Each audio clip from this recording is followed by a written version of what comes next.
I want to bring back in Brendan Buck, and now joined by Melanie Zanona, senior congressional reporter for Punchbowl News and an MSNBC political contributor. We'll go with you first, Melanie. Let's run through those final moments of the first ballot yesterday. House leadership was getting ready to move on to a second round, but they kept the vote open. They did not gavel it closed. Donald Trump got on the phone with key members. Just explain how this all went down. Yeah, it was a really dramatic moment on the floor yesterday. It looked like Johnson was going to have to go to a second ballot. They even put out a notice saying they were prepared to do that because there were three ultimate holdouts that would be Ralph Norman, Keith Self, and Thomas Massie. But I'm told that Johnson was really determined to get it done on the first ballot, so they kept it open. Him and some other Freedom Caucus members began working over Self and Norman on the floor. They saw Thomas Massie as a lost cause. They started talking about, okay, how can we get you to yes? And then I'm told Nancy Mace, another Republican member, whipped out her phone and dialed up Donald Trump, who was in the middle of a game of golf. Then Johnson took the whole group to this private back room right off the floor. They handed the phone over with Trump on the line. And that's where Trump made his sell. He basically said, I need you to be with me here. I need you to vote for Mike Johnson. I need you to enact my agenda. We have this mandate. So I need you to deliver for me. And that's all it took to get Keith Self and Ralph Norman to fall in line. And then it was only 15 minutes later, they went back to the floor, went to the clerk, and switched to their votes. I think, for me, the two big takeaways here are, one, that Trump still has a ton of influence in the House Republican Conference. We went into that vote saying it was going to be a big test of his influence, and I think we have the answer there.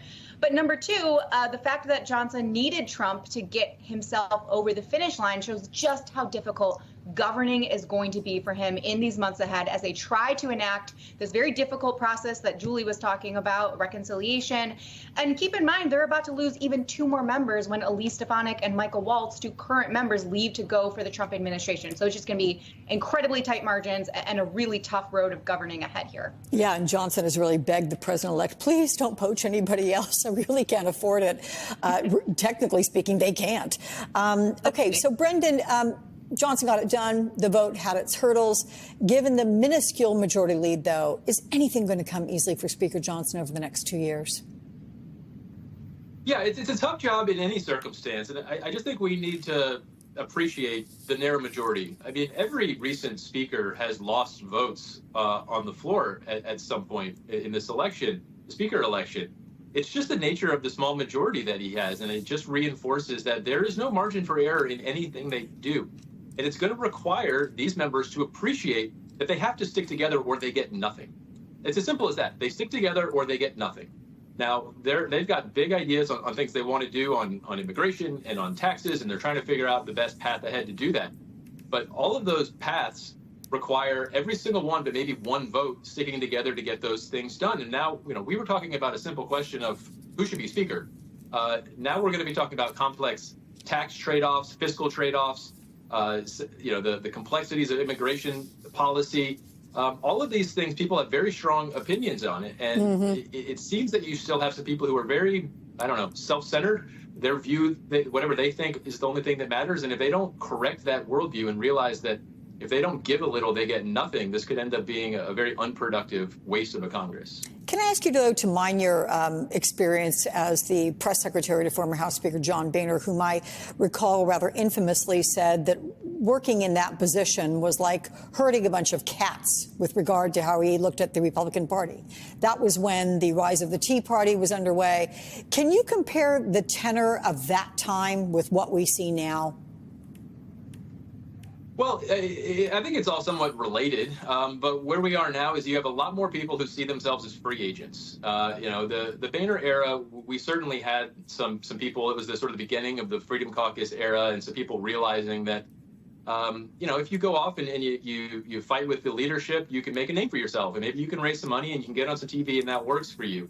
Now you've got dozens of people who have that worldview, that they're all free agents. They don't owe leadership anything. They don't need leadership's money. They don't need their committee assignments. They don't need anything really from the sort of traditional leadership apparatus. And so at any one moment, like Thomas Massie, who voted against the speaker, is going to pay no price for this. Chip Roy of Texas, who's been very critical of the leadership and was threatening to vote against Johnson, who's talked about he's willing to tank the rest of the agenda if it doesn't meet his standards. He could get away with that. I mean, the reality is he could probably do that and get away with it and survive, because there's sort of no end to your willingness to look conservative compared to leadership.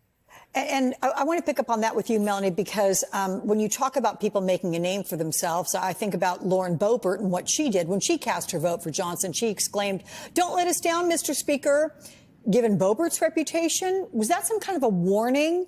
Do you think Johnson's speakership is in more, less, or about the same jeopardy as Kevin McCarthy's was? And how challenging will it be to keep his caucus together and maintain their loyalty? Yeah, I'll tell you, there are definitely some parlor bets going on about whether he's going to be ousted, that is Mike Johnson, in the next however many months, whether he'll last longer than Kevin McCarthy did, which was about 9 months after he clinched the gavel. But look, I mean, no doubt, people like Lauren Boebert, conservatives, hardliners, they're putting Johnson on notice. They ended up voting for him. Most of them did, gave him the gavel. But right after that vote, they put out a letter signed by 11 conservatives saying, we have reservations. The only reason we voted for Johnson was because of our allegiance to Trump, because we don't want to delay the certification of the election results on Monday. And here is what we are expecting from Johnson going forward. And some of these members are saying we are absolutely prepared to use the motion to vacate if Johnson, doesn't live up to these demands. And the reason why that 11 number is so important is because now under the new House rules that were just adopted, it takes 9 members of the majority party to band together to force a so-called motion to vacate the speakership. That's the tool that they used to oust Kevin McCarthy last year.